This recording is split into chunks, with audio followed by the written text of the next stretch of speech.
A happy Olympic Sunday to you. As I watched the fireworks and the opening ceremonies and the diverse gathering of people on Friday night, I was just overjoyed to be a part of this. And that wasn't the real Olympic Games opening ceremonies. This is what was happening here. So just as Eileen prayed, it was so good to be gathered with so many of you. And I think there's a few of you that are online this morning that maybe checked out who this Community Covenant Church was, and now you're online with us this morning. We're so glad that we're able to be a part of with us on Friday.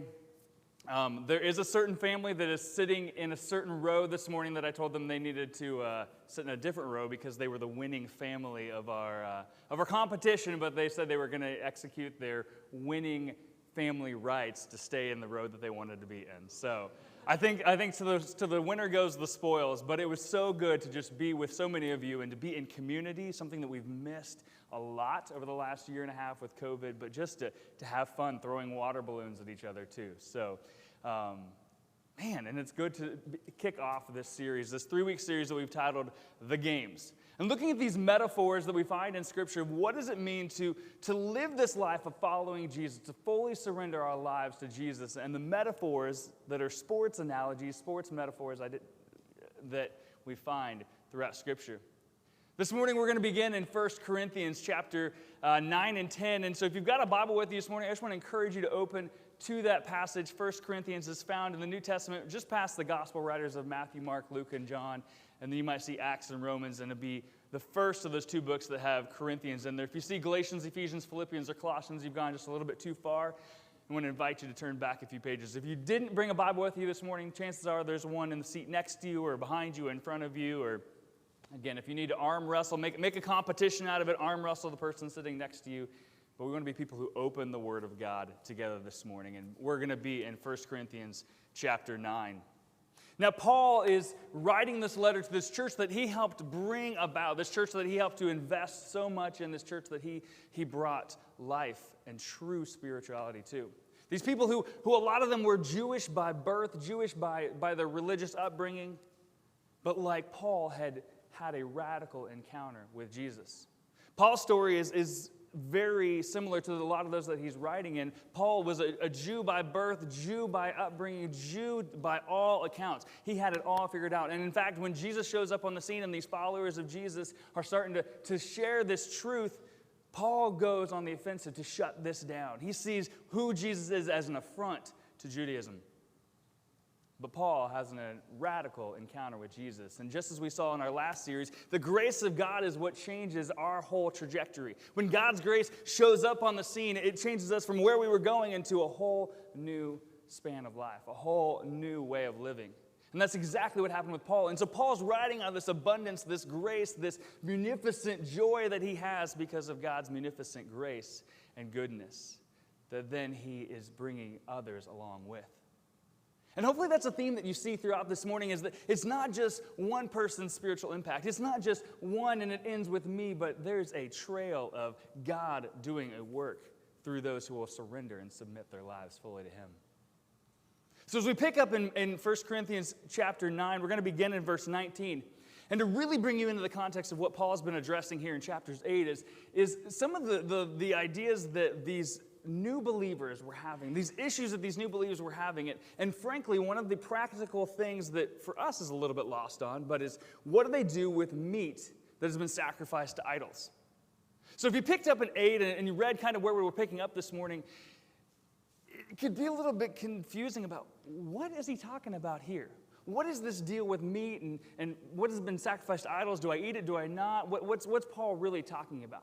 And so I just want to kind of bring you up to speed with that, of saying that Paul is trying to bring forth is that this grace that God has laid upon these people who have surrendered and submitted their lives to Him has radically transformed not only their own lives, but the whole landscape of religiosity, the whole landscape of spirituality. No longer is it that they're confined to what the Jewish law said, but instead it's that in the scope of who Jesus is. That Jesus is bringing about this freedom that no longer are they tied to these laws connected with the sacrifice. But he's like, no, Jesus is bringing about this freedom. And then Paul goes on to address how he has freedom because a lot of the religious teachers of the day would be paid by people they were teaching, kind of like a teacher receiving a salary. Paul's rejecting this idea and saying, look, I'm not receiving any salary from anybody. I'm still working tents, still making tents. I'm still earning a living doing my day job because I want to be free to tell you the truth. I want to be free to bring as much truth and to radically transform as many lives as I possibly can. I don't want to be tied to somebody saying, well, I didn't like that, so I'm not going to pay your salary. You got to talk what I want to hear. And Paul says, I don't want to do any of that. I want to be free to bring about this truth of who Jesus is. This radical and incredible grace has been so richly poured on him. So when we open up these words in 1 Corinthians 9, verses 19 through 23, he says, though I am free. Again, Paul's been making this argument about being free. He doesn't want to be tied to anybody, so that way he's not tied to any argument, but he wants to be free to truly proclaim. He says, even though I'm free, I don't owe anybody anything. My life has been radically transformed. Even though I'm free and I belong to no one, I have made myself a slave to everyone, to win as many as possible. And he helps break this down. He says, to the Jews, I became like a Jew to win the Jews. To those under the law, I became like one under the law, though I myself am not under the law, so as to win those under the law. To those having the law, I became like one not having the law, though I am not free from God's law, but am under Christ's law, so as to win those not having the law. To the weak, I became weak to win the weak. I have become all things to all people, so that by all means I might save some. I do this for the sake of the gospel, that I may share in its blessings. Paul says this is what all these chapters, this is why it matters. This is why I'm continuing to write these letters. This is why I'm continuing to care for you, because this is greater than who I am. Paul says, I have become all things. To this person over here, I haven't changed my way of living, but I want to be able to identify with him so I can build a relationship with him so they can see the way that the gospel can radically transform their lives. He says, to the Jew, I identified with their way of life. So that way I could build a relationship with them. I could grow in closeness with them. So that way this truth of who Jesus is could radically transform their lives. He says, to those who are apart from the law, I became that same way. To those who felt so much heaviness from the law, I put that on myself so that I could identify with them. Paul's not saying I changed my morals. Paul's not saying he doesn't say I became a thief to identify with the thieves. I became an adulterer to identify with the adulterers. No, Paul's not saying he changed his morals. Instead, he chose to embrace a relationship with those people. He chose to bring himself into the relationship so that way he could further bring this hope to them. That benchmark right there in 22. To the weak, I became the weak to win the weak. I have become all things. In any way that I can adjust, I want to be that way so that by all means possible, I might save some. Paul's like, I want to do whatever I can so that my neighbors, my coworkers, my friends, my family, anybody that's around me can hear this truth in the same incredible richness of the grace that transformed my life. Paul says this is worth grabbing onto. But there's a little bit of a caution here because you read this at face value and like, man, Paul, that's a lot of pressure on you. You did all this so that you could win some. Well, Paul's not saying that it's up to him. In fact, Paul reminds us that God invites us into his work of salvation. When Paul talks about, I became all these things to all these people, he's not saying because it's all up to me. No, instead he's saying God has radically transformed my life. Because of the richness of the grace that has been poured out on me, God has invited me into a work of his salvation. Because God is the one who pursued me, because God is the one who radically changed my life, I want to do what I can to build a relationship with those around me so that they see this truth and that they embrace the salvific work that God himself is doing and wants to do in them. As we begin this time in 1 Corinthians, we begin this 3-week series of the games, it's important for us to realize that it is God who does the saving. It's God who does the saving, and our responsibility is to respond to his invitation to partner with him in whatever way he calls us to. God invites us into his work of salvation. God is the one who provides salvation. But like Paul identifies, the blessing and the joy that comes from being in God's will and obediently faithful extends from us. It's not up to Paul, it's not up to us to save our neighbors, to save our classmates, our teammates, our coaches. It's not up to us to save our coworkers and our family members and our friends. That's God's work. But he invites us to be a part of that so that we can share in the joy and the blessing of that. He invites us into that because he knows how our hearts beat for those around us, and we care for them. And he says, come on. You want to see something really cool? Come on. It's not up to us to save the people around us. It's God at work, but God invites us into this work. Some of us, we think about the Christian life and we don't really realize that we're in a race. And this is where Paul's going to go, is talking about a race. But for a lot of us, we think we're in a pie eating contest when really we've entered a parallel bars competition. Right? Some of us think, man, I signed up for the easy route. Just give me my Jesus and leave me alone. Just allow me to be transformed by the gospel. But don't make me do any work about it. Some of us think we've signed up for the pie eating contest, but really we look around and we're like, I can't even do the monkey bars, let alone do the parallel bars.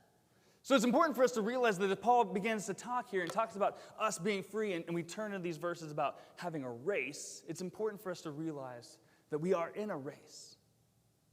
That following Jesus calls us to something that's greater. This is not just, hey, I got my Jesus, I'm good to go.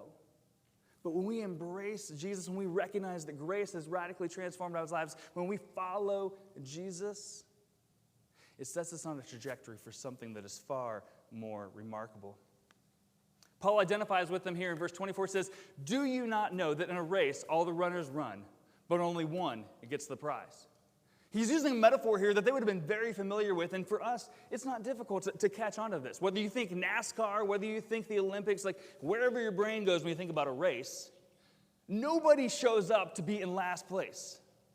Nobody does all the competing. Nobody does all the preparations. I just hope I get 30th. Right? Like people train, you show up to win. He says, so run in such a way that you get the prize. Run in such a way as to get the prize. Everyone who competes in the games goes into strict training. They do it to get a crown that will not last, but we do it to get a crown that will last forever. Therefore, I do not run like someone running aimlessly. He says, nor do I fight like a boxer, simply just beating the air. I'm not going to waste any punches. He says, no, I strike a blow to my body and make it my slave, so that after I preach to others, I myself will not be disqualified for the prize. Again, I asked you to remember that it is God's salvation at work, right? So the other piece of that is that sometimes we look at these words and we're like, oh, is it my salvation that I could lose? What's Paul talking about here? What am I going to be disqualified from? I just want to hit pause on that and say, no. Paul's talking about this blessing, this joy. Paul's not saying in here that somehow we're gonna trip and fall and undo our own salvation if we're following Jesus. No, he's saying, you keep running after Jesus. But I don't want you to be disqualified. I don't want you to be sidetracked by something else. These blessings. I don't want you to be sidetracked from missing these opportunities and this prize that awaits you as you're obedient and faithful. So Paul says, I do what I can. I'm in strict training, just like an Olympian, just like somebody who's running in a race. I want to do what I can to guard myself and to prepare myself for what lies ahead. I'm following Jesus. I want to be prepared so that way God receives the glory, and so that way I may get this prize. In the 1904 Olympics, the first of the modern Olympics to have the marathon race, there were about 30 men who showed up. Most of them probably more like us and less like our modern day Olympians. Men who thought, I might be able to squeeze out 26.2 miles. In the 1904 Olympics, the idea was that less water meant better running. And so they only had one water station, and less than 30 of the men who started the race finished the race. In fact, the one who won, the one who crossed the line first, actually hitched a ride for more than half of the race. And when that was found out, they quickly took the gold medal from him and gave it to the second place man who had to be dragged across the